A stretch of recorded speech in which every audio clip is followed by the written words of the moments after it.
बाबा सावन सिंह जी महाराज ने अपने एक शिष्य को चिट्ठी लिखी जिसमें परमार्थ में जिंदा गुरु के महत्व का बड़ा सुंदर वर्णन किया है। वे लिखते हैं, जब टांग की हड्डी टूटने के कारण मैं, सावन सिंह जी कह रहे हैं, मैं अस्पताल में था तो एक दिन अभ्यास में बैठे हुए मुझे बाबा जयमल सिंह जी के, इनके गुरुदेव सावन सिंह जी के गुरुदेव बाबा जयमल सिंह, बाबा जी के स्वरूप के या उन जैसी शकल के दर्शन हुए और उन्होंने कहा, सख्त जरूरत के समय मांस और शराब का सेवन करने में कोई हर्ज नहीं। अब देखो, ओए होए होए परमात्मा, वापस देखो, इधर देखिएगा। कहते हैं सख्त जरूरत पड़ने पर, सावन सिंह जी कह रहे हैं, मुझे जयमल सिंह जी मिले, मेरे गुरुजी जो शरीर छोड़ गए थे बाद में, जब मैं ध्यान लगा रहा था, सख्त जरूरत के समय मांस और शराब का सेवन करने में कोई हर्ज नहीं, लेकिन जब मैंने 5 नाम का सिमरन किया तो वह स्वरूप हटकर चला गया। अब चूंकि मैंने बाबा जी को जिंदा साक्षात देखा था, क्योंकि इनके गुरुदेव थे इनके जयमल सिंह जी, उनका रंग रूप मेरे नैनों में बसा हुआ था, इसलिए मैंने धोखा नहीं खाया। लेकिन जो लोग पिछले महात्माओं का ध्यान करते हैं, जिन्हें गुजरे हजारों वर्ष साल बीत गए, तो बड़ी आसानी से धोखा खा सकते हैं। अब बताओ, भगत समाज अब स्वयं ही फैसला करेगा कि हम कहां खड़े हैं। राधा स्वामी पंथ के प्रवर्तक श्री परम आदरणीय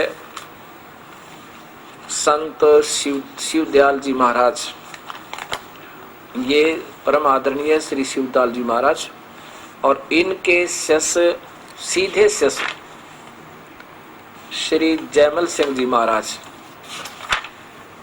इनके सीधे शिष्य हुए हैं श्री जयमल सिंह जी महाराज, जिन्होंने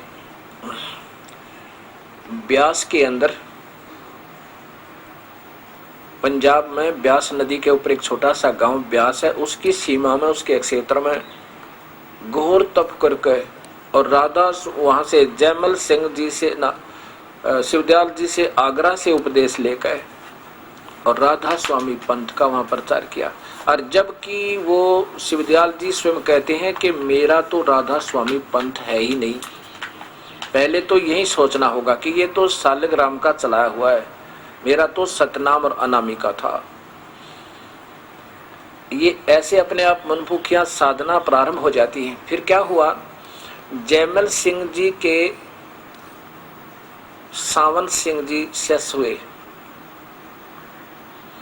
जयमल सिंह जी के जो ब्यास से जो प्रारंभ हुई है ये राधा स्वामी पंथ शाखा, उसके प्रवर्तक वहां के जयमल सिंह जी, जयमल सिंह के जी के सीधे ही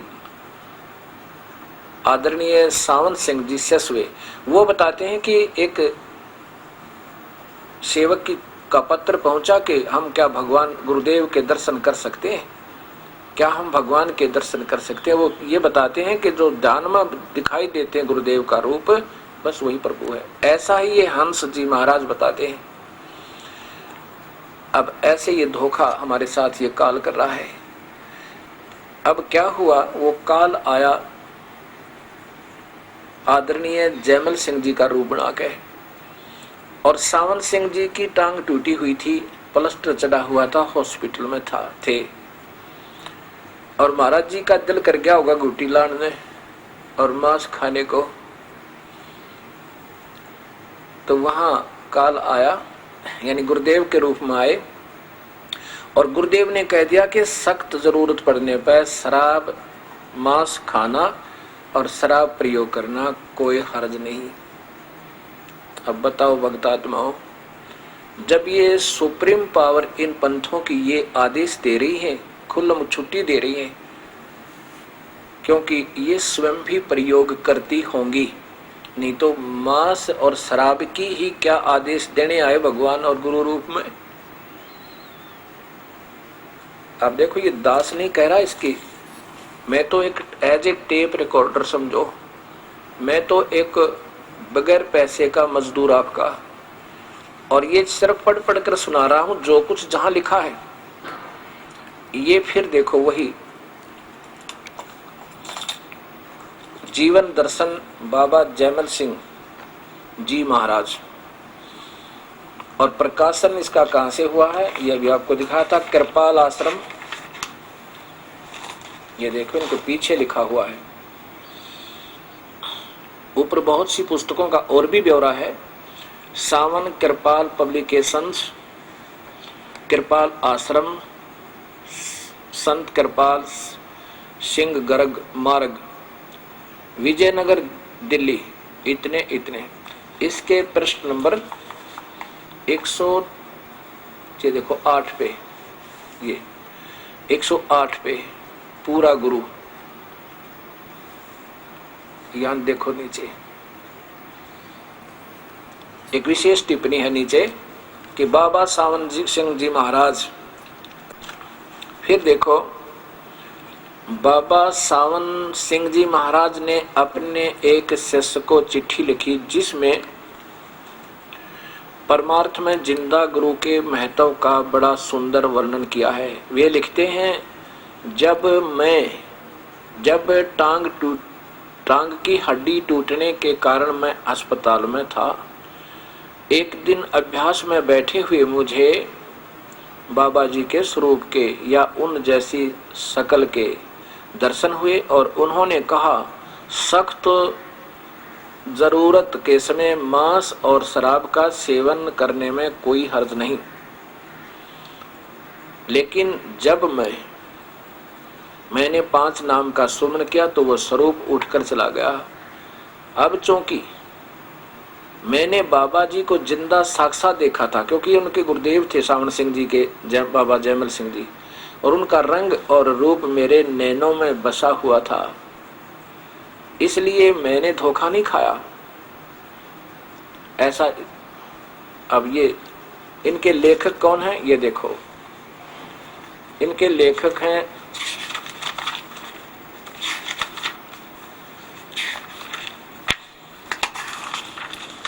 ये देखो,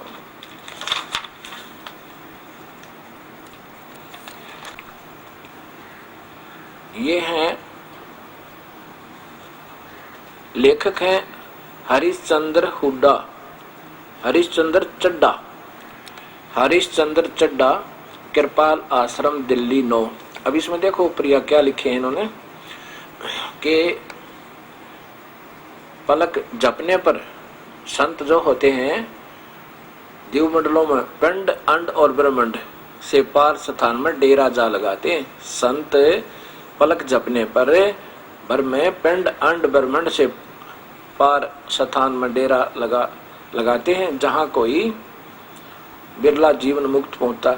अब देखो नीचे फिर देखो इनका, ये पिंड अंड और ब्रह्मांड के पार करती है। क्या करती है? आत्मा कैसे पिंड अंड और ब्रह्मांड, ये एक ही चीज के 3 नाम हैं और इनको 3 मानते हैं। पिंड भी शरीर है, अंड आकार यानी एलिपिकल, ये ब्रह्मांड का चित्र है। एलिपिकल होता है, इसको अंड भी कहते हैं। और एक ही ब्रह्मांड का चित्र पिंड यानी शरीर में सभी संतों ने बताया। ये इनको 3 बतावे, एक ही चीज के 3 नाम दे रखे। जल और पानी, नीर को नहरे नहरे बता रहे, यानी जल और है, पानी नारा है, वाटर अलग, नाम एक ही है, नाम अलग है पर चीज एक ही है। अब फिर उसी चैप्टर पर आते हैं योगी राज हंस जी महाराज के बारे में। इसी प्रकार इन्होंने अमृत के कलश श्री हंस जी महाराज जीवन एवं दर्शन, इनके पृष्ठ नंबर ये देखो 659 पर 59 पर क्या कहा है कि गुरुजी ने, फिर उन्होंने यानी उस गुरुजी के पास पहुंचे जिन्होंने ओम नाम भी छुटवा दिया। फिर उन्होंने उपदेश दिया और क्रियाएं समझाई। वैसे तो छोटेपन में भी मेरी समाधि लगती थी, सुर चढ़ती थी और एकांत में बैठता था तो आनंद भी सुनाई देते थे। ये तो इनमें पहले ही विद्यमान थी, वो वही दिखा दी उठा के, जैसे किसी के पास अलमारी में पैसे हों और खोल के दिखा दे, बस इसने देखता रहिए, बालक बलो दिए। अब मैं जो कहना चाहता हूँ नीचे देखो, इसी 59 पृष्ठ पे क्या कहा कि मैं फिर घर पे आ गया, गुरुजी की बताए अनुसार साधना करने लग गया। तीसरे दिन नहा धोकर खूब साफ कपड़े पहन के एकांत कोठड़ी में बैठ गया। सुमन किया, यहाँ से देख, सुमन किया तो झट लाइट आने लगी और एकदम सुर चढ़ गई, मेरी समाधि लगी। भगवान मेरे सामने खड़े थे, गुरुजी, ये भगवान गुरुजी, गुरु महाराज की लीला का क्या वर्णन करूं। अब भी कई बार मेरे सामने दफे साक्षात दर्शन होते, ये भगवान, ये इनकी परमात्मा का आकार बनाए बताते हैं। और यही वे राधा स्वामी वाले बता रहे हैं, वो सतलोक की का नाम लेकर के वहीं आ जाते हैं और ये केवल ब्रह्म तक काल तक साधना करते हैं, घुमा फिरा कर वहीं आ जाते हैं। लेकिन अभी मुझे कई दफा साक्षात दर्शन देते हैं, लेकिन यह सब के करने की बात नहीं, क्योंकि गुरु महाराज जी ने कहा था, उसमें कहा था जब सोपन दिखे समाधि में, कि ये तेरे पूर्व जन्म की कमाई है। यहाँ देखो, ये तेरी पूरे जन्म की कमाई है। कहा तुमने करोड़ों व्यक्तियों को ज्ञान देना है। ये तो लेखक अच्छा है, अपने गुरु के बारे में अच्छी ही लिखना चाहिए। अब आगे मैं क्या बताना चाहता हूं, ये लेखक ने किसी सत्यानंद महात्मा से सुनी हुई बातों का बताया कि वो सत्यानंद जी बता रहे हैं कि मेरे एक मित्र थे जो मेरे साथ ही रहा करते थे, लेकिन वे साधु महात्माओं से बहुत खिलाफ थे। अब मैं वैसे मौखिक बताना चाहूँ, ये सुनना। वह इतवार का दिन था, बहुत आदमी आए हुए थे। मैंने उपदेश के लिए कहा तो गुरुजी ने कान में फूंक लगा दिया और कहा कि तुम बता देना। अब वह साधुओं की खिलाफ थे, ही था। अब यहाँ क्या है, इस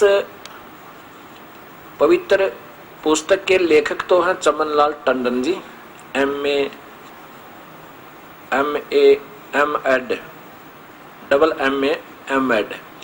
और इन्होंने बताया कुछ तो मेरे साथ जो वार्ता हुई बताते थे गुरुदेव, और कुछ सत्यानंद जी महाराज के माध्यम से जो उन्होंने मुझे कलेक्ट करके दिया ये सारा मैटर। सत्यानंद जी महाराज ने बताया कि एक मेरा दोस्त था, वो बहुत साधु संतों से दूर कटता था, यानी उनको गलत मानता था।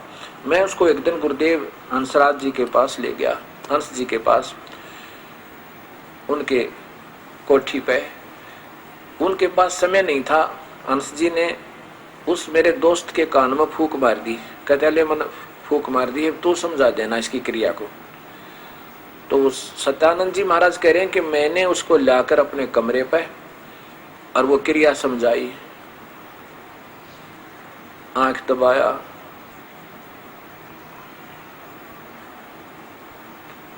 ऐसे आप 1.5 मिनट करके देखना आंखों को और फिर छोड़ना, बाहर भी नूर नूर दिखाई देगा। बताओ, ये स्वीट टेबलेट्स, मीठी गोलियां हैं। अब गुरुजी ने तो कान में फूंक मार दी, बस मंत्र हो गया, और अन्य शिष्य उसको मंत्र क्रिया बता रहा। तो गुरु कौन से हुए? हमारे पास हजारों की संख्या में इन आदरणीय प्रेम रावत जी महाराज उर्फ बाल योगेश्वर, जो कि हंस जी के पुत्र, योगीराज परम संत श्री हंस जी के महाराज के पुत्र, सुपुत्र तथा शिष्य भी हैं, और साथ में सतपाल जी भी इन्हीं के पुत्र और शिष्य भी हैं। ये दोनों भाई हैं, लेकिन अमृत के कलश में जहाँ पर जीवन चरित्र का जिक्र है मालिक इस महात्मा जी का, इनका कितना जिक्र नहीं है। जब इन भाई भाइयों में इतना द्वेष है कि अपने छोटे भाई का जिक्र भी नहीं आने दिया, ये तो मैंने तकरीबन पूरा पढ़ के देख लिया, इसमें कहीं भी इनका जिक्र नहीं है, केवल इनकी महिमा गाएगी, क्योंकि इन्हीं के आश्रम से पंजाबी भागवत यो प्रकाशित है। जब स्वयं हमारे अंदर इतने दोष द्वेष भरे हैं तो दूसरों को क्या कृतार्थ करेंगे हम।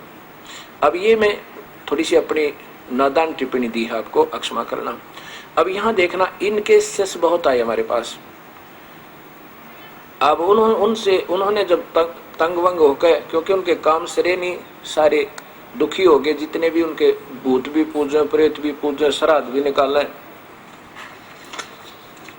और सारी शास्त्र भी साधना करें। तो मैंने पूछा भी तुम गुरुदेव आपके कौन है, कि उन कौन नहीं जानता उन गुरुदेव को, सारे वर्ल्ड में बोलबाला उनका, विदेशों में भी करोड़ों की संख्या में उनके अनुयायी है। तो मैंने कहा आपका नाम लेने का नंबर फिर कैसे पड़ा। कहते हैं गुरुदेव ने नाम नहीं दिया हमारे को तो क्रिया समझाई थी। हम गए थे आश्रम में, इनका यहाँ पर महरौली के अंदर दिल्ली में आश्रम है, बहुत लंबे चौड़े अक्षेत्र में बना हुआ है। वहाँ गए थे तो वहाँ साधु संत छोड़ रखे महाराज जी ने, उन्होंने हमारे को क्रिया समझाई थी। ऐसे ये 4 क्रिया दी थी। गुरुजी को से आप मिले हो या उन्होंने आपको डायरेक्ट ऐसे क्रिया करवाई है कि नहीं। फिर आपके गुरुजी कौन हुए। गुरुजी तो वो है जो प्रैक्टिकल करवावे और आमने सामने मंत्र देवे। गुरुजी बैठे अमेरिका में, वो तो बैठे अमेरिका में महात्मा जी, और नाम देव 3rd पर्सन, और गुरुजी वो, ये बहुत बढ़िया बात भाई। फेरे हुए किसी तय और पति कोई और, ये कभी आज तक सुना है किसी ने। अब जो और संत अभी आए हैं भक्तात्मा हमारे पास, इस परिभाषा प्रभु की सुनकर, वो कहते हैं जी वो तो पहले तो ऐसा किया करते थे, अब तो स्वयं ही क्रिया बताते हैं, अब किसी के माध्यम से नहीं बताते। उनको पता लग गया होगा कि ये तो सब ऐसे ऐसे कहानी हो रही है और फिर ये तो मर्यादा भंग हो रही है, फिर वो स्वयं क्रिया देने लग गए, ऐसा उन्होंने बताया। अब मैं जो बताना चाहता हूं कि सच्चाई को स्वीकार करना बड़ा डिफिकल्ट होता है, बहुत मुश्किल है, और सच्चाई के बिना जीव उद्धार नहीं हो सकता, चाहे कितनी बात बनावे।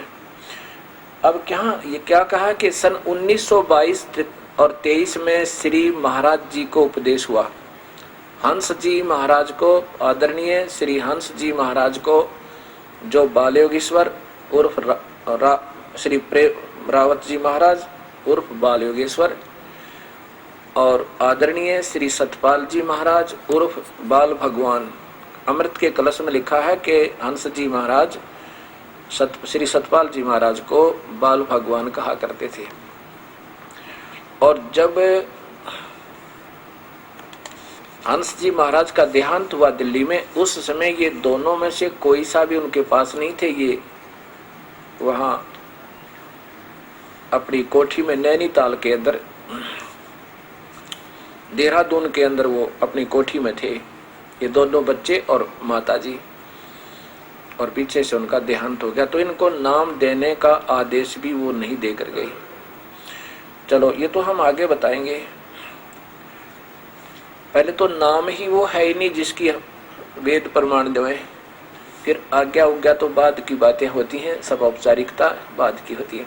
अब ये बता रहे हैं कि 1922-23 में श्री महाराज जी को उपदेश हुआ। किनको? श्री हंस जी महाराज को। वो संत मिले जिन्होंने ओम नाम छुड़वा दिया, क्योंकि ये पहले आर्य समाज विचारों के थे और ओम नाम को सबसे उत्तम और गायत्री मंत्र पढ़ा करते थे। इस हंस नाम से अच्छा तो अगर गायत्री मंत्र भी करता रहे तो भी अच्छा, क्योंकि ये वेद की वाणी है और वाणी के पठन पाठन उच्चारण से यज्ञ ज्ञान यज्ञ बनता है। ज्ञान यज्ञ का फल कुछ समय स्वर्ग प्राप्ति होती है, और उसके विपरीत सब पूजाएं बंद करवा देना और नाम भी गलत दे देना, ये तो आप स्वयं ही फैसला करें भक्त समाज। 1922-23 में उस महापुरुष से उपदेश हुआ और 1926 में गुरुजी ने उन्हें उपदेश देने की आज्ञा दे दी। 1926 में इन्होंने लिखा है कि उस गुरुदेव ने श्री हंस जी को आदेश दे दिया नाम देने का। ठीक है। उपदेश के पश्चात श्री महाराज जी ने अपने गांव के पास उत्तराखंडी की तपोभूमि में कई वर्ष तक कठोर तप और भजन किया। मानव उत्थान सेवा समिति श्री सतपाल जी महाराज की प्रेरणा से हंस समृति में वहां एक स्मारक बनाने का फैसला कर चुकी है। ये देखियो, अमृत के कलश, कठोर तप किया काफी वर्षों तक।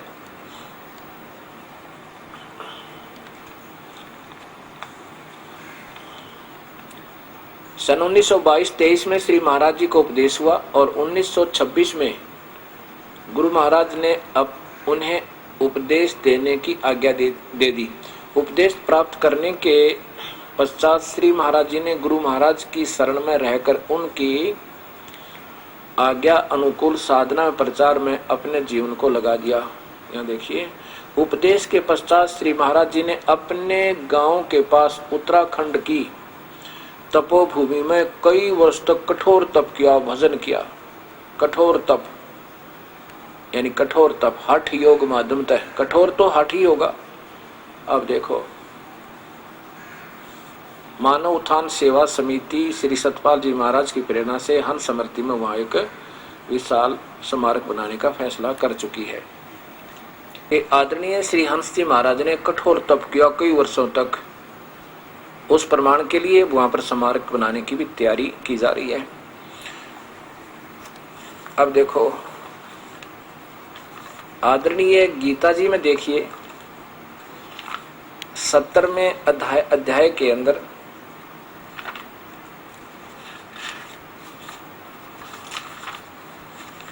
इसमें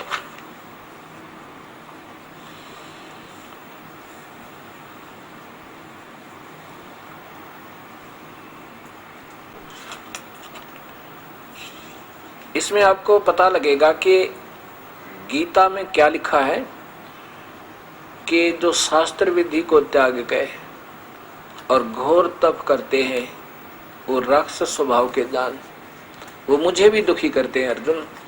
और अंतर्यामी रूप में कोई और परमात्मा रहता है उसको भी, और मैं हृदय में बैठा हुआ मुझे भी दुखी करते हैं।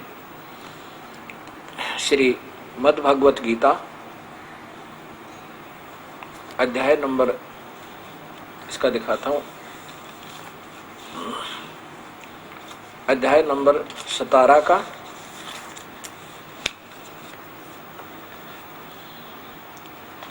ये अध्याय नंबर 17, इसके 4, 5 और 6,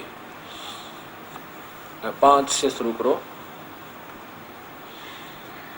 जो मनुष्य शास्त्र विधि से रहित केवल मन माने, मन कल्पित घोर तप को तपते हैं। ध्यान से देखना भक्तात्माओं। और आगे, दंभ और अहंकार से युक्त, कामना, आसक्ति और बल के अभिमान से, आगे देखियो, शरीर रूप से सतित मूत भूत समुदाय को और अंतःकरण में सतित मुझ हृदय में बैठे हुए मुझ परमात्मा को भी करस करने वाले उन अज्ञानियों को असुर स्वभाव के जान। शास्त्र विधि त्याग के, फिर देख लो 5वें श्लोक में 70वें अध्याय का, जो मनुष्य शास्त्र विधि रहित अशास्त्र विहितम केवल मन माना, मन कल्पित घोर तप को तपते हैं और दंभ और अहंकार से युक्त, कामना, आसक्ति और बल के अभिमान से युक्त कि मर जाऊंगा या तो भगवान पाऊंगा ना मर जाऊंगा, शरीर रूप से स्थित भूत समुदाय को और अंतःकरण में स्थित मुझ परमात्मा को भी करस करने वाले उन अज्ञानियों को असुर स्वभाव वाले जान। अब यहाँ आप भक्तात्मा विचार कीजिए कि प्रथम तो वो नाम जाप नहीं, ओम को तो रिजेक्ट करते हैं। ओम तो जाप करने का है ही नहीं, तो बैखरी बाणी का है, वो तो वैसे श्वास से करने वाला क्रिया अलग है। और यज्ञ हवन को मना करें, पूजा पाठ को मना करें, तो इससे सिद्ध हो गया कि टोटली कुल मिलाकर सारी शास्त्र विरुद्ध साधना जो गीता के विरुद्ध है वो शास्त्र विरुद्ध साधना कहलाती है, जो भगवान ने मना किया है। और उनके बारे में लिखा है वो तो मुझे भी दुखी करे, मैं हृदय में बैठा और हृदय हृदय के गीत गावे। वो तो कहते हैं मुझे हृदय में विराजमान, और इसमें सभी अन्य भी इसका वास्तविक सरलार्थ थोड़ा सा भिन्न बनेगा, वो दास बताएगा समय आने पर अभी तो मैं यही दिखाऊंगा आपको जो इनके द्वारा, महापुरुषों के द्वारा टीका है। अगर ये दास वाला किया हुआ मैं आपको दिखाऊं तो आप नहीं मान सकते। फिर भी इसी के आधार पर आपको बहुत मसाला मिल रहा है, जो कि मुझे आवश्यकता थी और आपको भी थी, क्योंकि ये काल जो है सब हृदय, सब प्राणियों के हृदय में है। और ये केवल तीनों के तीनों महापुरुष, हंस जी महाराज और इनके दोनों शिष्य अर्थात पुत्र, ये केवल हृदय में ही भगवान और रोशनी और अनहद आदि को ही परमात्मा का अंतिम उपलब्धि मानते हैं। और उस बात बताते हैं, कहते हैं कि जो गीता में भगवान ने अर्जुन को कहा था युद्ध के मैदान में, वो भी तुमने देखा है कभी, वो प्रकाश, वो तेज है उनका सभी। अब तेज के साथ अर्जुन ने वो तेजों में शरीर भी देखा था और बताया था वो काल रूप है, आप तो सबको खा रहे हो, आप देवताओं को भी खा रहे हो। अगर ऐसा इन्होंने भगवान देखा होता तो बताते कि वो विष्णु था या शंकर जी थे या ब्रह्मा जी थे या गणेश जी देखे थे, हनुमान जी देखे थे। जैसे ये महापुरुष जी स्वयं कहते हैं कि जब मैं छोटा सा था उस समय मैं अपनी माँ के साथ जाया करता मंदिर में, पार्वती और शिव को साक्षात देखा करता। अब उस नादान संत ने जो गुरुजी टकराए वो सभी टेबलेट दे दी, मीठी गोली, इस बच्चे को खिलौना दे दिया। पुण्यात्मा हंस जी महाराज को तड़प थी भगवान की, ढूंढती फिर रहे थे।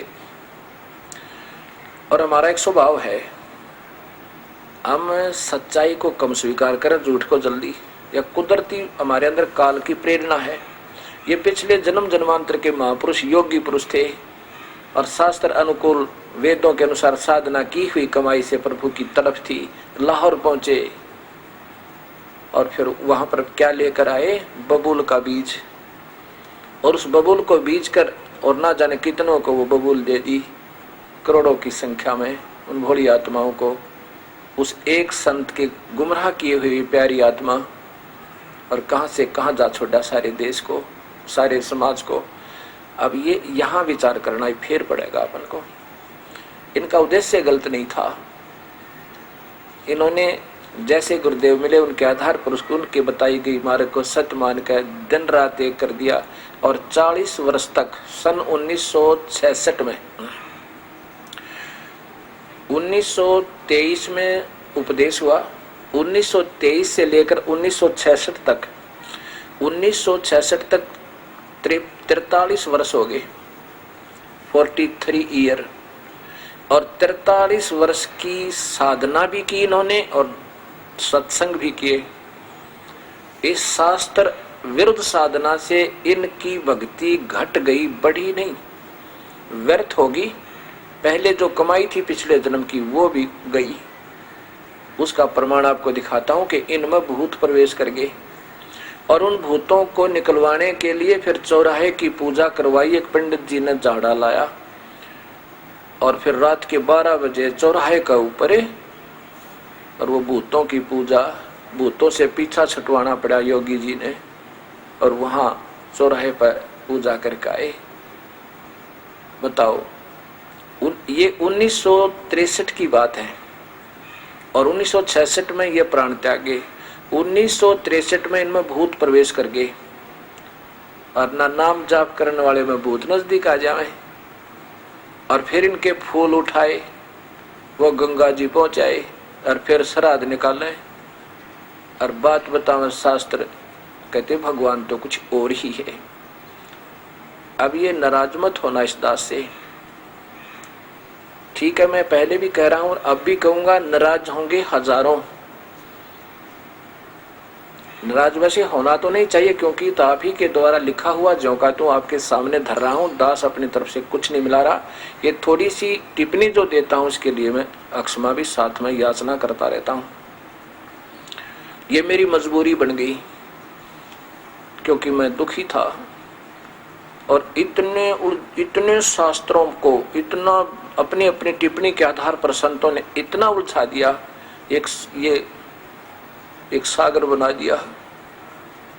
और इसमें से उस सच्चाई को ढूंढना ये परम पिता कबीर परमेश्वर गुरुदेव की और मेरे गुरुदेव की रजा बिना नहीं हो सकता।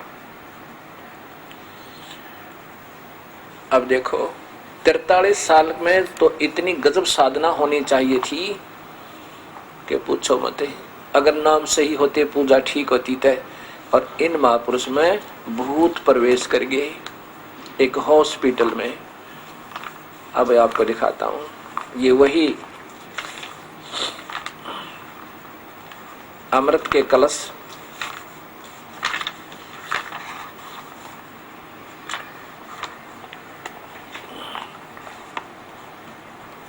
ये वही अमृत के कलश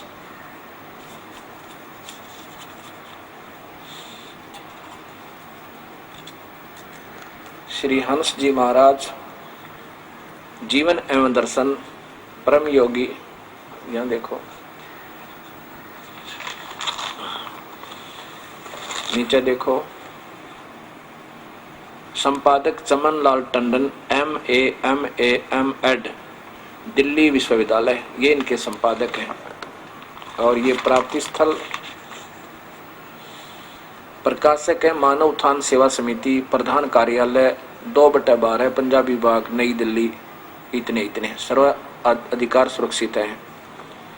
और प्रिंटिंग किसने की है इनकी? मुद्रक व photo composing Rajeshwari printers private limited 2/12 Punjabi Bagh Nai Delhi. इसके 383 पृष्ठ से आप देखिए, पृष्ठ नंबर 383, यहाँ से देखिए 1963 में कुछ लोगों ने महाराज जी पर झूठे मुकदमे कर दिए। नाना प्रकार के झूठे इल्जाम उन पर लगाए गए। श्री महाराज जी को कचहरी में बुलाने के लिए एवं उनका निरादर करने के लिए, मानहानि करने के लिए बहुत से षड्यंत्र रचे गए। श्री महाराज जी उन दिनों बंबई में थे।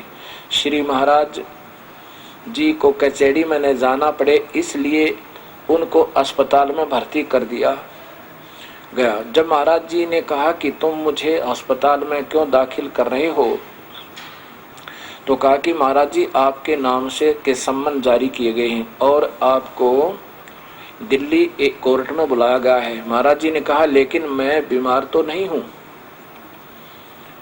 यह तो झूठ ही होगा। और जब डॉक्टर आएंगे और मुझे देखेंगे तो कहेंगे कि तुम इन्हें तो कुछ है ही नहीं, मैं झूठा पड़ जाऊंगा। सुबह महाराज जी को भर्ती किया गया और शाम को डॉक्टरों ने आकर महाराज जी को देखना था। जैसे ही महाराज जी लेटे तो मास्टर रामानंद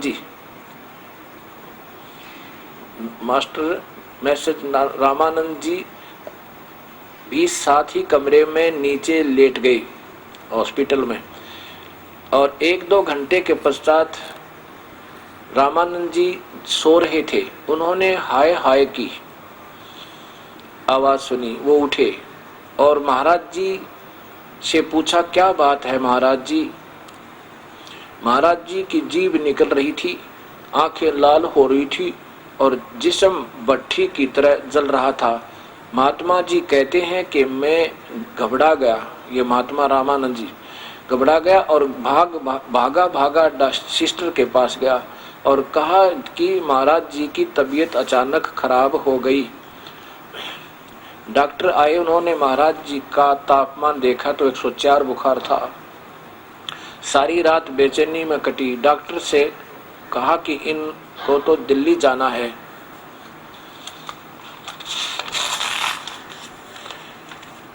इनको तो अब सम्मन आया हुआ है इनका। तो डॉक्टर ने कहा कि इस हालत में ये दिल्ली नहीं जा सकते। डॉक्टर ने एक मेडिकल सर्टिफिकेट दे दिया। महाराज जी की तबीयत लगभग 1 महीने के लिए खराब रही। हम सब लोग घबरा गए।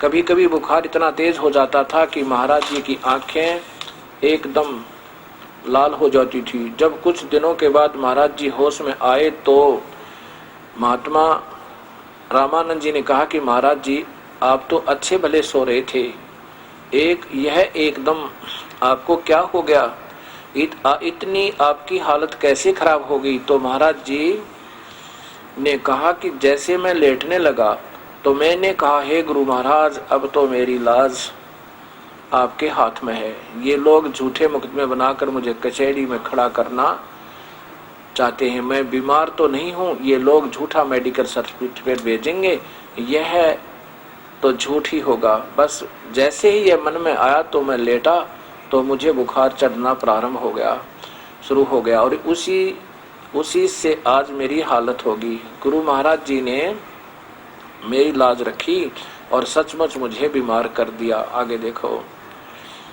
कुछ प्रेमियों ने कहा शायद लोगों ने जादू टोना कर दिया है। महाराज जी कभी कभी पीड़ा में कराते थे और हाय मैं मर गया और बहुत कमजोर हो गया। एक गुजराती बाई एक पंडित को लाई और ऊपरी हवा यानी भूत काटने वाले को, निकालने वाले को, प्रेतों का इलाज करने वाले को इलाज करता था। ऊपरी हवा का इलाज करता था।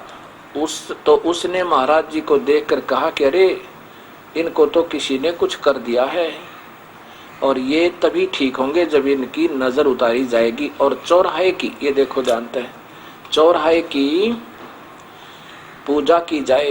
पंडित जी ने एक मंत्र बताया जो नजर उतारते समय बोला जाएगा। सारी सामग्री मंगाई गई, पंडित जी को उसकी दक्षिणा दे दी गई और महात्मा रामानंद जी जो स्वयं ब्राह्मण परिवार के हैं, उन्होंने इस कार्य को अपने हाथ में लिया।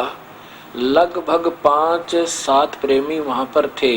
रात के 12 बजे उस सामग्री को एक कलश में रखकर चौराहे में रखना था।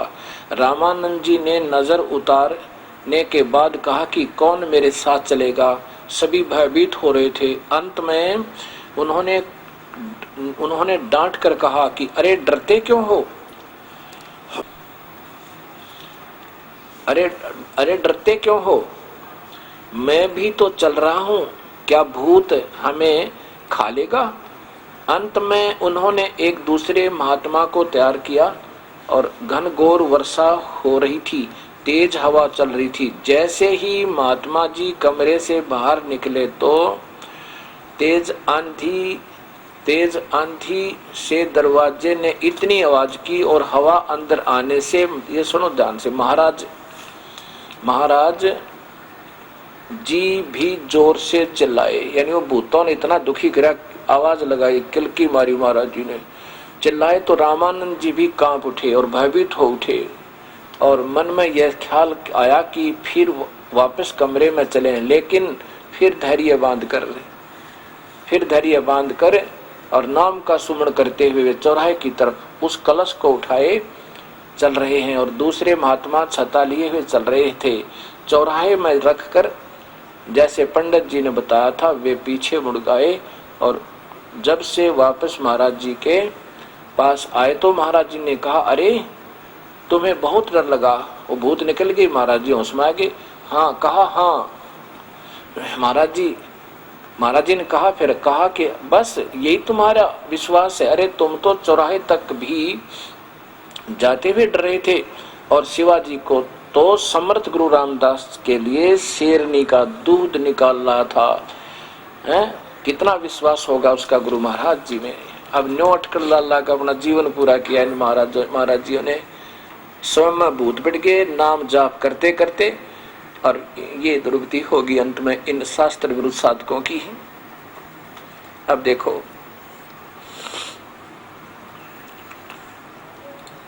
ये मैंने कोई अपनी तरफ से नहीं बना रखा। मैं रो रहा हूं बैठ कर, कभी रात को रोता हूं, परमात्मा या मेरी क्या ड्यूटी लाई आपने दाता। दुनिया मुझे निंदक बतावेगी लेकिन आदेश तेरा। अब तो ये सिर जावे चाहे दड़ जावे, सत्य को सत्य ही कहना होगा, अपनी तरफ से नहीं। प्रभु का आदेश और इन शास्त्रों में उन्हीं के करकमलों द्वारा लिखी हुई लेख बता रहा हूं। और मेरी प्रार्थना यही है इन महापुरुषों से, अब भी कुछ समझे और दया करें इन भोली आत्माओं को जिनको काल के मुख में भेज रहे हैं। और फिर इनके फूल उठाए गए, फिर इन महात्मा जी का अंतिम 1966 में अचानक बीमार हो गए।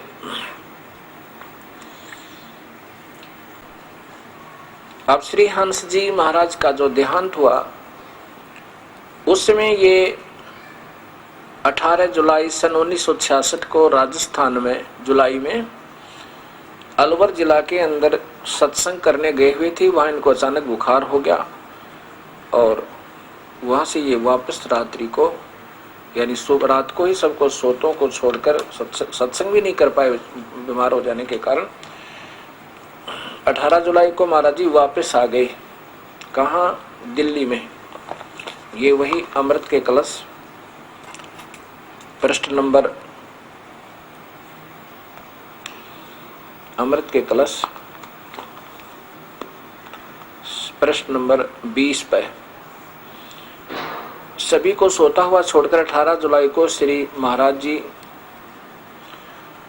वापस दिल्ली आ गए। यहाँ देखिए बुखार बहुत तेज हो गया था, बुखार और तेज होता जा रहा था। महाराज जी श्री माता जी को बुला लें, कोई डॉक्टर बुलाएं या आपको देहरादून ले चलें। सेवकों ने प्रार्थना की, नहीं किसी को ना बुलाओ और जाओ कमरे से बाहर जाकर बैठ जाओ, मेरे पास कोई ना आए। सभी चले गए। फिर भी सलाह करके डॉक्टरों को बुलाया गया। डॉक्टरों ने जांच करने के पश्चात दवा भी दी, लेकिन दवा कोई असर नहीं हुआ। बुखार और तेज हो गया। सिर पर बर्फ की पट्टी लगातार रखी गई, लेकिन तापमान नीचे आने का नाम नहीं ले रहा था। ऐसा लगता था कि बाह्य उपचारों से कुछ ना होने वाला नहीं है, क्योंकि महाराज जी योग मुद्रा में पहुंच चुके थे। जैसा भी अब नीचे देखियो, यहाँ देखो, आगे देखो, इधर तुरंत डॉक्टर को यहाँ उन शरीर छोड़ गए। यहाँ देखो, श्रावण मास की सोमवती अमावस्या की अमृत वेला ब्रह्म मुहूर्त 19 जुलाई 1966 की प्रातः 3 बजे जगत के वह महान पुरुष हंस प्रभु संसार से महाप्राण कर गए। अच्छा, उसके बाद फिर यहाँ देखिए, तुरंत ड्राइवर ने कार में पार्थिव शरीर को रखा और कुछ प्रेमियों के साथ वह देहरादून के लिए रवाना हो गए। दिल्ली से टेलीफोन पर सूचना दे दी गई कि महाराज जी आ रहे हैं। कमरा तैयार रखा गया। जैसे देहरादून की कोठी में कार पहुंची तो लोगों ने महाराज जी के पार्थिव शरीर को देखा तो सभी फूट फूट कर रोने लगे। श्री माता जी शोक व्याकुल हो अचेत हो गई। श्री महाराज जी के ज्येष्ठ पुत्र श्री बाल भगवान सतपाल जी को मंसूरी से बुला गया। ये तो वहाँ थे ही नहीं, और ना ये बाल योगेश्वर जी जो हैं प्रेमरावत जी, ये 8-9 वर्ष के थे। सारी कोठी शोक में डूब गई। वहां से पेड़ पौधे आदि वहां के पक्षी सब सेवक संबंधी अवाक हो गए, असुरधारा बह गई। अब फिर 27 पर देखो,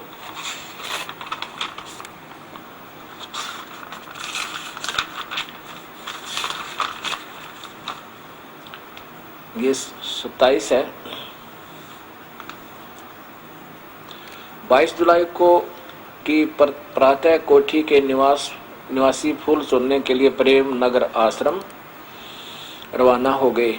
दाह क्रिया स्थल पर पहुंचे, जहां श्री गुरुदेव का पार्थिव शरीर 5 तत्व में लीन हो गया था। अब देखो नीचे लाओ, यहाँ देखो नीचे से,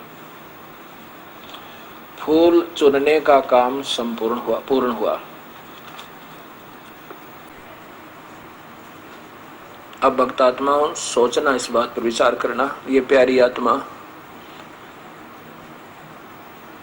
प्रभु की तलाश में भ्रम भटक रहे थे, कई सत्मार्ग दर्शन हो जावे और जीवन सफल करें।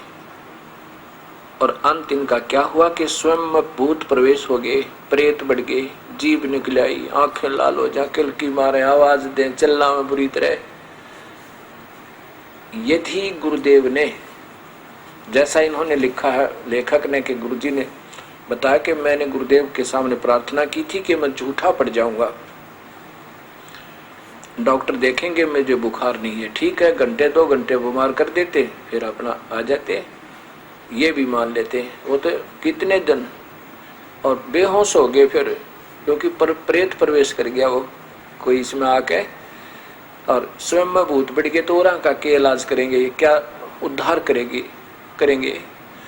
यहाँ गरीबदास जी महाराज कबीर परमात्मा की प्यारी आत्मा होय होय आंखों में पानी भर के कहते हैं कि बीजक की बातें कहें ये बीजक ना ही हाथ है। बात तो बताओ तत्व कि हम जो बताते हैं वो सत्य है, और वो तत्व इनके हाथ नहीं है, ये नहीं अकेले। अब तक दास जो दिखा रहा है और आगे आपको सामने लाऊंगा, उन सभी का ये हाल है। कोई कबीर पंथ नहीं बचा इनसे, ऐसी हालत उन सब की है। तभी तो इस दास की ड्यूटी लाई उस दाता ने, परमेश्वर ने, कि और उनके पास वस्तु नहीं थी। ने इस दास की क्या औकात ऐसे निर्मल परमेश्वर की, और इतने गहरे गहरे शास्त्रों में गोता लगा करके और इस सत्य को सामने लाया जावे। प्रभु कृपा बिना ये हाथ भी ऐसे नहीं कर सकता ये दास, जुबान तो बहुत दूर की बात है, उठ ही नहीं सकती, उसकी रजा ना होता है। गरीबदास जी कह रहे हैं कि बीजक की बाता कहें ये बीजक ना ही साथ हाथ है। बीजक की बाता कहें बीजक ना ही हाथ, ये पृथ्वी डोबन उतर रे कह मीठी बात है।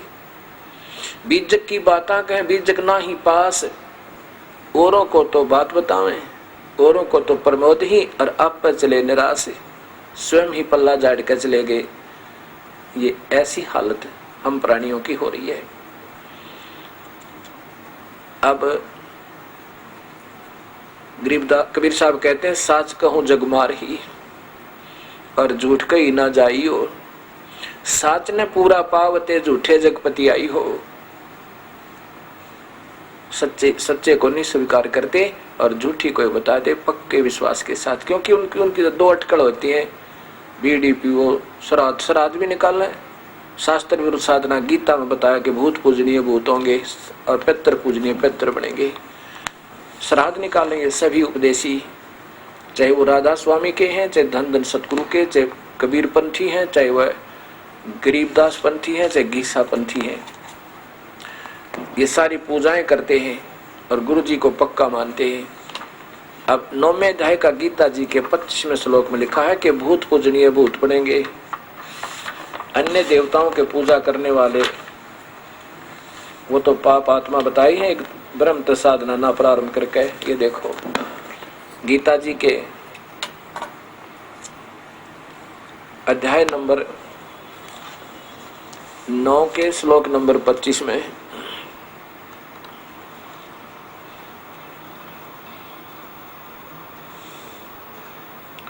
और ये श्लोक नंबर 25 में, देवताओं को पूजने वाले देवताओं को प्राप्त होते हैं, पितरों को पूजने वाले पितरों को प्राप्त होते हैं, भूतों को पूजने वाले भूतों को प्राप्त होते हैं, और मेरा पूजन करने वाले मुझको ही प्राप्त होते हैं। इसलिए ये तो अपनी तरफ से लिख दिया इन्होंने, मुझे ही प्राप्त होते हैं जो भी। अब गीता जी में भगवान ब्रह्म कह रहे हैं कि भाई ना तो भूत पूजो ना पितर पूजो, ये पिंड भरवाना, ये फूल उठाना, जब ये मिट्टी जल गई, 5 तो अपने अपनी स्थिति में पहुंच गया, ये पुतला राख होगी, मिट्टी बन गई। अब उन 4 हड्डियों ने के खावे, कौन उठा के ले जाएगा उनको फिर कहते हैं जल प्रवाह करो गंगा में। किस लिए करते हैं कि इस शरीर में ये प्राणी रहता है, इसका इससे बहुत लगाव बन जाता है, और जो सत साधना नहीं करते वो भूत बनते हैं, और भूत बनने के बाद फिर वो वहां पहुंचते हैं कहां पर, जहां पर उनका शरीर दाह किया गया था, जलाया गया था, या उनकी कब्र बना दी गई, कब्र पर बैठ जाएंगे जाके, और वहां जाते हैं और वो अपनी हड्डियों से उनका परिचय होता है, उन हड्डियों के चिपक जाते हैं, वहां रहते, ये मेरा शरीर था, मेरा शरीर था। जैसे भगवान शिव पार्वती के कंकाल को उठाए, 10,000 वर्ष तक घूमते रहे पागलों की तरह, इतने मदहोश हो गए ऐसे ये आत्मा जो सत भक्ति नहीं करती, जिनके शरीर जला दिए जाते हैं, उन हड्डियों का ये चिपके रहते हैं प्रेत बनकर, इसलिए वो वहीं घूमते रहते हैं। कभी गरवाड़ा में प्रवेश कर जाते हैं, कभी वहां शमशान घाट पर पहुंच जाते हैं। इसलिए इन भूतों की विद्या जानने वालों ने ये बता दिया कि इनके फूलों को, फूल माने जो कुछ बची हुई ना जली हुई हड्डियां जो जलती नहीं, उनको उठाकर और गंगा में बहा दो, इनके पहचान में ना आवे, इनकी पहुंच से बाहर हो जा। इसलिए ये प्रेत यहां से खिसक जाएगा, कहीं और चला जाएगा। इसलिए फूल उठाते हैं। और जिन्होंने सत भक्ति की, उनको कोई आवश्यकता नहीं फूल उठाने की, ना कोई भूत पूजन की, ना श्राद्ध निकालने की। और श्राद्ध उनके निकाले जाते हैं जो पितृ बनते हैं, और पितृ वो बनते हैं जो कति भक्तिहीन प्राणी होते हैं।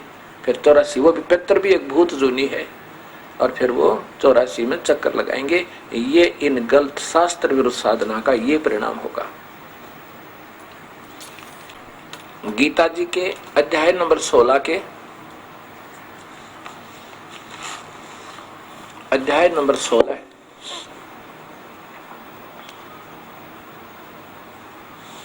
और इधर लाइए, देखिएगा श्लोक नंबर 23 में क्या लिखा है। जो शास्त्र विधि को त्याग कर शास्त्र विधिम उत्सर्जय, जो पुरुष शास्त्र विधि को त्याग कर अपनी इच्छा से मनमाना आसन करते हैं, वो न तो सिद्धि को प्राप्त होते हैं और न परम गति को वो भूत बनते हैं, और न सुख को ही। आगे देखो 24 में क्या कहा भगवान ने, इसलिए इससे तेरे लिए कर्तव्य कर्म और अकर्तव्य की व्यवस्था में शास्त्र ही प्रमाण है। ऐसा जानकर शास्त्र विधि से निहित कर्म करने योग्य हैं। अब देखो कितना स्पष्ट कहा भगवान ने। अब देखिएगा, यही अमृत के कलश, इसमें इस गलत साधना के कारण ये प्यारी आत्मा, ये हंस आत्मा, क्या हालत हुई इनकी, देखिएगा स्वामिनी के वचनों से। उनके एक निजी सेवक और रसोईया कन्हैया, जिसे 1951 में उपदेश हुआ था और तब से ही शरण में रहकर उनकी निजी सेवा कर रहा है। कनखल में और देहरादून में महाराज जी और उनके परिवार के लिए भोजन बनाने की सेवा करता था। आमतौर पर वह देहरादून कोठी में ही श्री महाराज जी के बैठने के लिए कुर्सी लगाया करता था, ताकि जब महाराज जी कमरे से बाहर आए तो उस पर आराम कर सके। शरीर छोड़ने के कई महीने पश्चात वह रसोई घर में काम कर रहा था तो एकाएक क्या देखता है कि श्री महाराज जी उनके सामने प्रकट होते हैं और कहते हैं, ए कान्हा, तूने आज मेरे बैठने के लिए कुर्सी नहीं लगाई? तू क्या समझता है मैं चला गया हूँ? अरे मैं तो यही हूँ। हाथ जोड़े खड़े कन्हैया ने कहा, महाराज गलती हो गई, मैं तो अभी भागकर कुर्सी ले आता हूँ। और जब वह भागकर कुर्सी लाया तो वह श्री महाराज जी को हाथ में छड़ी लिए हुए जाते हुए देखता है। श्री महाराज जी अंतिम वर्ष में हाथ में छड़ी अपने पास रखा करते थे, चलने के लिए रखा करते थे। अब यहाँ देखो भक्तात्माओं, ये महात्मा जी गलत शास्त्र विरुद्ध साधना करके पहले तेरे में भूत प्रवेश होने लगे। 43 साल की साधना के बाद और भूत प्रवेश हो जाए तो वो आप सोच सकते हो कि उनकी भक्ति बड़ी नहीं बल्कि अक्षीण हुई। और फिर स्वयं भूत बन गए, पितर बन गए। अब जब कुर्सी की ही तलाश करते फिर रहे हैं तो काहे के मुक्त होंगे? विचार करना। जब इनकी हमारी इच्छाएं नहीं मरी और वापस वहीं आए हैं, वो पितर बन गए। अब इनके श्राद्ध निकल रहे हैं, क्योंकि पितर बन गए हैं, दर्शन देते रहते हैं और वो आदेश भी देते हैं, अब के तुमने ऐसा ठीक नहीं किया। और भूत भी ऐसे ही किसी में प्रवेश करके या रात में देख कर, सपने में देख कर, तुमने ऐसे नहीं किया, तुमने ऐसे नहीं किया, हमारे श्राद्ध नहीं निकाले। अब देखो ये मार्कंडे पुराण। अब यही चक्र है। वेद तो कहते हैं ये नहीं करना, पितृ पूजा श्राद्ध निकालना ये गलत है, महापाप है। गीता भी बताती है। ये मार्कंडेय, ये कल्याण अंक देखिएगा, श्री हरि कल्याण संक्षिप्त मार्कंडेय और वह ब्रह्म पुराणांक 21वें वर्षांक विशेषांक गीता प्रेस गोरखपुर से, कल्याण कार्यालय गीता प्रेस गोरखपुर से प्रकाशित है। और इसमें 237 पृष्ठ पे आप देखिएगा,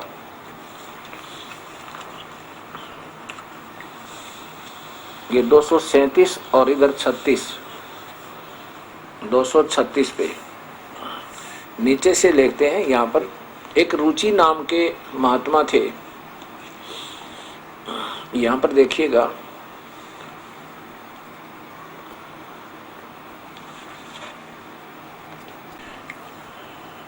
इसमें पहले मैं आपको मौखिक बताता हूँ कि एक रुचि नाम के ब्राह्मण ऋषि, वेदों के ज्ञाता, वेदों में लिखा है केवल ओम नाम का जाप और ध्यान यज्ञ ज्यादा करे। तो ऐसे विधिवत साधक रुचि अपने वेदों के अनुसार साधना कर रहा था, कोई कर्म कांड आदि नहीं करता था, पितृ पूजा श्राद्ध पूजा कुछ नहीं करता था। एक दिन सपने में उसके पिछले 4 पितर दिखे, पिछले 4 पिता दादा, फिर उसके परदादा, फिर चौथे दादाजी, ऐसे तीसरे दादाजी नजर आए। उन्होंने कहा कि रुचि तू शादी करा। उसने शादी नहीं करवाई थी। रुचि ने कहा पितामह ये शादी वाले झंझट में मुझे क्यों फंसा रही हो, और अब मैं बूढ़ा हो गया, आधी उम्र होगी मेरी, 45 साल की आयु होगी, अब कौन मुझे ब्याह करेगा मेरे लिए, और फिर मैं क्या करूंगा शादी करवा के। पितरों ने कहा कि तू हमारे श्राद्ध निकाल, हम दुखी हो रहे हैं भाई। रुचि कहने लगा पितरमहो, वेद में तो इस कर्म योग कांड कर्म मार्ग को अविद्या कहा है।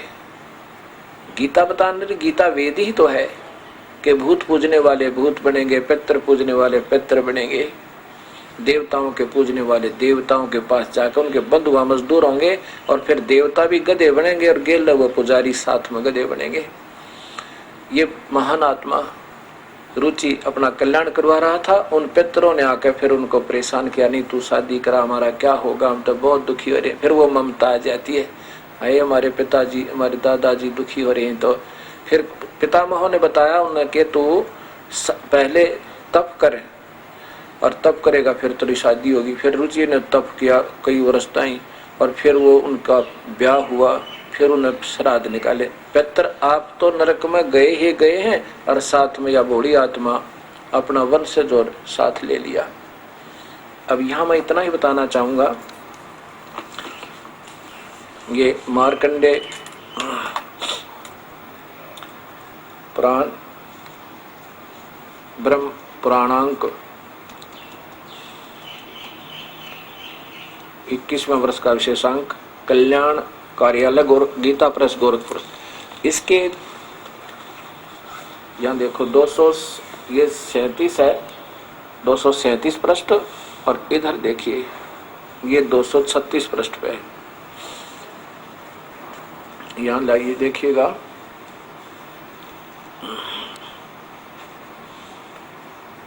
मार्कंडेय जी कहते हैं ब्राह्मण पूर्व काल की बात है। प्रजापति रुचि ममता और अहंकार से रहित इस पृथ्वी पर विचरते थे।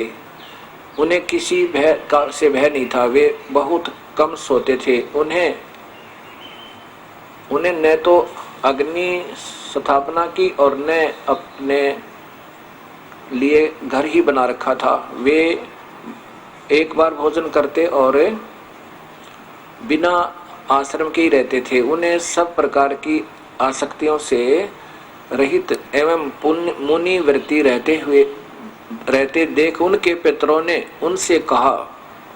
पितर बोले, बेटा विवाह सर्ग और अपवर्ग का हेतु नीचे, यह देखो नीचे, हेतु होने के कारण एक पुण्य मार्ग है, उसे तुमने क्यों, यह देखो, तुमने क्यों नहीं किया, विवाह क्यों नहीं किया। गृहस्थ पुरुष समस्त देवताओं और पितरों, ऋषियों और अतिथियों की पूजा करके पुण्यम लोकों को प्राप्त करता है। वही गीता में लिखा कि जैसे करेगा उन देवताओं के लोकों में चला जाएगा। और फिर यक्षिणिक है, मूर्खों की पूजा है। वह स्वाहा के उच्चारण से देवताओं को, स्वधा शब्द से पितरों को तथा अन्नदान, बलि देव, शरद देव आदि से भूत आदि प्राणियों एवं अतिथियों को उनका भाग समर्पित करता है। ये भूत पूजा भी करवा दी, पुत्र पूजा भी करवा दी, देवताओं की पूजा फंसा लिया। बेटा हम ऐसा मानते हैं कि गृहस्थ आश्रम को स्वीकार न करने पर तुम्हें इस जीवन में कलेश पर कलेश उठाना पड़ेगा तथा मृत्यु के बाद और दूसरे जन्मों में भी कलेश ही भोगने पड़ेंगे। फंसा लिया। रुचि ने कहा, पितृगण ग्रहण मात्र ही अत्यंत दुख एवं पाप का कारण होता है तथा उससे मनुष्य की अधोगति होती है। यही सोचकर मैंने पहले ही स्त्री संग्रह नहीं किया। मन और इंद्रियों को नियंत्रण में रखकर जो यह आत्म संयम किया जाता है वह भी परिग्रह करने पर मोक्ष का साधक नहीं होता। ममता का रूप कीचड़ में सना हुआ होने के भी यह आत्मा जो परिग्रह शून्य चित्त रूपी जल से प्रतिदिन धोया जाता है, यह श्रेष्ठ प्रश्न है। जितेंद्र विद्वानों को चाहिए कि उनके जन्मोद्धार सहित कर्म रुचि पंक में सने हुए आत्मा का सदासन रूपी जल से प्रक्षालन करें। पितर बोले, बेटा जितेंद्र होकर आत्मा का प्रक्षालन करना उचित ही है, किंतु तुम जिस पर चल रहे हो वह मोक्ष मार्ग है। किंतु फलेच्छा रहित दान और शुभाशुभ के उपभोग भी पूर्वकृत शुभ अशुभ कर्म दूर होता है। इसी प्रकार दया भाव से प्रेरित होकर जो कर्म किया जाता है वह